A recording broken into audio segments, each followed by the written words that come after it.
1975 সনের 15ই আগস্ট জাতির পিতা বঙ্গবন্ধু শেখ মুজিবুর রহমানকে সপরিবারে হত্যার পরে ওই দৃশ্যটা যদি আমরা দেখি তাহলে দেখব যে এক ধরনের বিশৃঙ্খল পরিবেশের সৃষ্টি হলো। একটা হলো দেশের অভ্যন্তরে তিনটে অংশ। একটা অংশ হলো যারা ঘাতক, যারা খুন করেছে। আরেকটি হলো রাজনৈতিক শক্তি, সেই সময় মোশতাকের মন্ত্রিসভায় যোগ দেওয়ার জন্য তাদের মধ্যে একটা হুড়োহুড়ি পড়ে গেল। আরেকটি হচ্ছে এই যে যারা ঘাতক, যারা সেনাবাহিনীর চেইন অফ কমান্ড ভাঙলো, তাদের বিরুদ্ধে ক্যান্টনমেন্টে যে সেনাবাহিনীর সদস্যরা থাকলেন, অফিসাররা থাকলেন। তো তিন গ্রুপের এই একটা সমন্বয়হীনতার কারণে তখনকার পরিস্থিতি চলেছে। এটি হলো একটা দিক, এবং সেই কারণের জন্য বিশেষ করে বঙ্গবন্ধুর দাফন সম্পর্কে সিদ্ধান্ত নিতে দেরি হলো।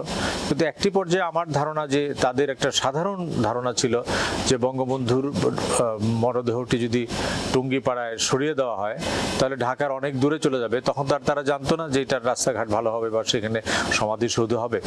তো কাজে এটি একটি বঙ্গবন্ধুকে সরিয়ে দেওয়া, আর পরিবারের সদস্যরা ঢাকায় থাকলো, এটা খুব তেমন প্রভাব ফেলবে না, এই একটা যুক্তি। আরেকটা যুক্তি ছিল আমার, যেটা ব্যক্তিগত ধারণা, যে যারা রাজনৈতিক প্রতিপক্ষ ছিল বঙ্গবন্ধুর, সেই হত্যাকাণ্ডের রাজনৈতিক চক্রান্তের মধ্যে ছিল, তারা ভেবেছিল যে বঙ্গবন্ধুকে একেবারে যদি আমরা মানুষের মন থেকে মুছে দিতে চাই তাহলে পরে টুঙ্গিপাড়ায় ঢাকার বাইরে দিতে হবে। এবং সেখানে যদি আমরা দেখি যে একটা বড় সময় লাগলো বঙ্গবন্ধুর মরদেহ টুঙ্গিপাড়া নিয়ে যাওয়ার জন্য।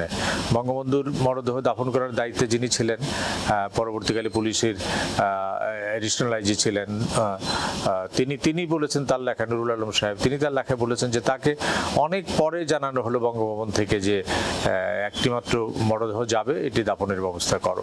এবং সেখানে সেনা কর্মকর্তাদের যারা এর সঙ্গে জড়িত ছিলেন তারা তো ঘৃণাই করতেন। তারা তো, আমরা ওই বঙ্গবন্ধুর ভবনের যে তদারককারী অফিসার, যে আর্মির অফিসার এই মরদেহগুলির তদারক করেছেন, তার যে রিপোর্টটি আমরা দেখি, সেখানে দেখি যে সেই সময়ে এই সেনাবাহিনীর শৃঙ্খলা ভঙ্গকারী চক্র তারা প্রচণ্ডভাবে বঙ্গবন্ধুকে ঘৃণা করতেন, বঙ্গবন্ধুকে এই হত্যাটাকে স্বাগত জানিয়েছেন। তারা তো এই লাশগুলি, সেই ভদ্রলোক আলাউদ্দিন সাহেব, তিনি যে রিপোর্টটি দিয়েছেন সেই রিপোর্টে বলেছেন যে আমি যখন তাদেরকে বললাম যে এই লাশগুলি বনানী গোরস্থানে নিয়ে যাওয়া হবে, এটাও তার জন্য খুব কষ্টের কারণ হয়েছে। এটি খুব দুঃখজনক অধ্যায় যে সেই সময়টাতে যারা বঙ্গবন্ধু প্রেমিক ছিলেন তারা একটা বিভ্রান্তির মধ্যে পড়লেন, আর বঙ্গবন্ধুর শত্রুদের একটা উল্লাস ছিল। এর মধ্যে আন্তর্জাতিক গোষ্ঠী যদি আমরা বাদও দেই, অভ্যন্তরীণ গোষ্ঠীর মধ্যে যে সমন্বয়হীনতা ছিল, তারা খুব পরিকল্পিতভাবেই দাফনের কাজটা করতে পেরেছেন, এটা আমার মনে হয় না।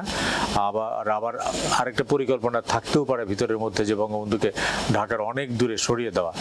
যে কোন যুক্তিটা কাজ করেছে এটা এখন, যেহেতু বঙ্গবন্ধুর হত্যাকাণ্ডের সঙ্গে যারা জড়িত তাদের সঙ্গে কথা বলা যায় না, তা সেটি হয়তো সঠিক তথ্য আমরা বলতে পারবো না। কিন্তু আমার মনে হয় যে তাদের দ্বিতীয় উদ্দেশ্যটি ছিল রাজনৈতিক উদ্দেশ্য, যে বঙ্গবন্ধুকে যদি ঢাকা থেকে অনেক দূরে কবর দেওয়া হয় তাহলে বাংলার মানুষ এত কষ্ট করে সেখানে আর যাবে না। তারা আজকের বাংলাদেশের কথা তো চিন্তা করে না, সেই সময় টুঙ্গিপাড়া যাওয়া মানে রাস্তাঘাট, যোগাযোগ ব্যবস্থা, তারা ভেবেছিল যে বঙ্গবন্ধুকে এখানে দাফন করে দিলে আর কেউ কষ্ট করে সেখানে যাবে না।